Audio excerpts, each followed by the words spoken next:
In this video, we are going to be talking about some major news happening in the NFT space and some major players that are going to be shifting the dynamic as we know it. First thing we're going to talk about is yesterday's video. We talked about Cyberkongz play and collect, right? And play to earn is going to be all the rage. And so I actually got this game. I mean, when you're looking at it from an aesthetic perspective, it kind of looks like it was made in like 1998. No offense or anything, but when you do click into like the actual thing itself, they're going to have these pixel art. So it actually does look nice when it zooms in, when it zooms out. Essentially how it works is you have a crew. As you can see, I have my crew over here, and I'm just waiting for these fuel rods to load up. So basically you just lock your NFTs, you get these fuel rods, and then you can run missions. And then with those missions, you can earn some kind of kongium and like bananas and things like that. And then it's kind of like play to collect. You actually make money doing it. So there's not much to do on the game besides import your assets and then do the run. It's not really a game where you see any action. It's just like a passive game. You let your monkeys do their thing, and every couple of days you check it to see how much money you make. And so I think this is a very easy way for NFTs to implement a play to earn kind of game into their game without building too many graphics and assets. For the collectors that hold this stuff, you know, it's a way to earn some kind of passive income over time. So a lot of things aren't really built yet, like the banana shop. You know, with your resources that you get from this game, you can buy items in the future, and then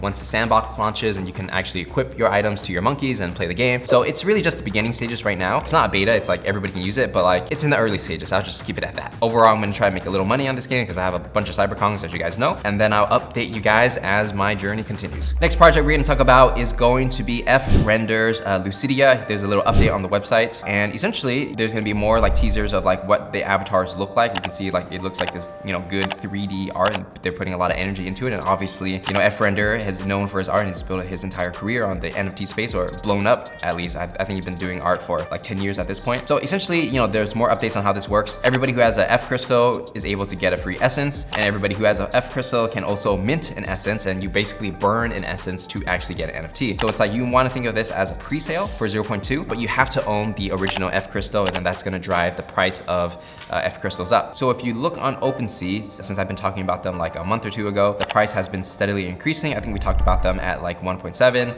Now it's getting close to, average price is almost close to 3. So obviously people are getting excited. And of course, once people get the crystals and things like that, and they can get ready to burn it for the NFT, the F crystals will probably dump in value, like not dump, but like drop in value, because it's always like that. Once people get the airdrop where they get the certain thing that they're waiting for, the price usually drops. So be mindful if you're trying to enter into this project. And then from there, any leftover NFTs that aren't sold, they're gonna be sold for 0.469. And that is pretty much how the sale is going to go. So I think if you're into like more of the fine art side, and if you follow Fcrender's Twitter and stuff, and you know, you like him as a person, you like his style of his art, because it is actually very unique and he has a lot of history in the NFT space. So if you kind of jive with it, check it out, see if you're interested, and let's move on to the next project. In other news, Bored Ape Yacht Club plans to launch virtual land as well as dropping the ape coin. So basically there's like this rumor going out, and there's like a pitch deck that supposedly is circulating amongst investors, right? Like Bored Ape Yacht Club and Yuga Labs is trying to raise more money. These are all speculation, rumor, it's not official, but they're trying to raise $178 million,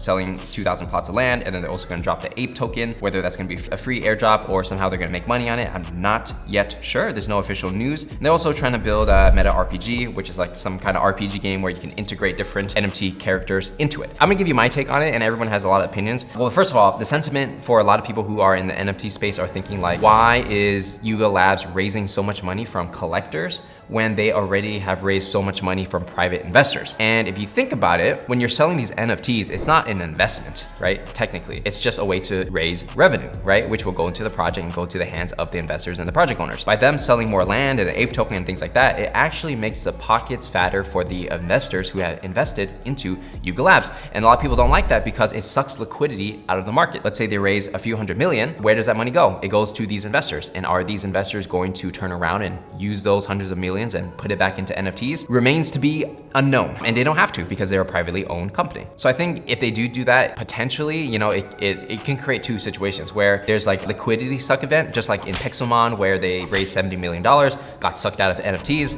and then it's like, where's the money? It's in the guy's bank account, right? So when that happens, it's like there's not as much money circulating in the ecosystem, and then all the prices drop, and then people are very skeptical of NFTs. Now with Bored Ape Yacht Club, because they're such a big brand, of course, a lot of people are gonna buy into it because they think they're going to make some money. Maybe some will make money, but then a lot of liquidity, hundreds of millions, and sucked out of the ecosystem. So all these other smaller projects that are like super thirsty, right? And they need that liquidity to continue to build their project, they're gonna have a harder time, you know, minting out. They're gonna have a harder time keeping their customers engaged, because in a sense, the biggest players are kind of sucking all the attention and money, just like how business goes, right? That's why like you have an Apple and a Samsung, and then you don't know these other players because it's like the biggest companies suck the most money out of the ecosystem, right? So the same thing's kind of happening, and it happens to every single industry where there's a lot of players that come out, everybody's making money, and then suddenly it all consolidates into the top players. So moving forward, for a lot of projects out there, especially if you're smaller and more niche, you really have to be good at what you do in your particular niche and do something better than what other people can do so that you don't have to compete directly with a Bored Ape. So I think moving forward,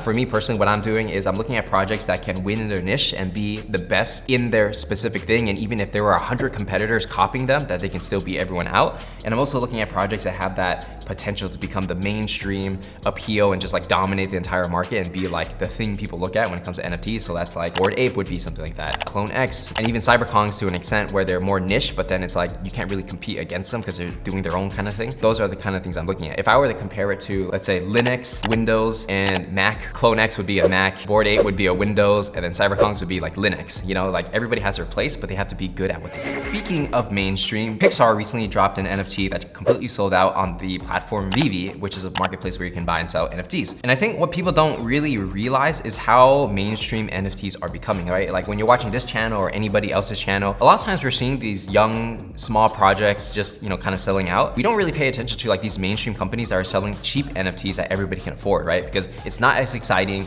you don't make as much money, but in reality, like the companies that are doing it, they're making a ton of money, right? So like Pixar is selling NFTs on Vv. I don't understand like how huge that is. That's like Toy Story, Monsters Inc., Cars, right? These are like mainstream hits. And we have Marvel, Spider-Man, Batman, like all these characters have their own NFTs, but nobody's really talking about it. So even though like the sentiment is NFTs are kind of bearish and like not many people are buying NFTs, I think the larger brands who have revenue streams outside of NFTs, who move into NFTs, they're gonna be fine in the long term because they don't need NFTs to thrive, but they know that this has the potential, so they're dipping their toes. And then over time, because they can last for so long and they have multiple revenue streams, like these things are going to be valuable. And it's more palatable for the average person, right? You don't have to connect your MetaMask and all these things. All you need to do is just go on the app, buy it with US dollars, and then boom, you got an NFT, right? That's something not to be underestimated. So when you look at the trajectory of NFTs overall, dude, it's happening, right? It's already happening. It's not going back, most likely, but you just need to know where to look. Marvel's doing NFTs, Disney's doing NFTs. Now Warner Brothers, who owns DC Comics, is doing NFTs as well. They're doing these trading cards. So like you're going to buy these trading cards and comics, and you're gonna get a physical thing that you can hold in your hand.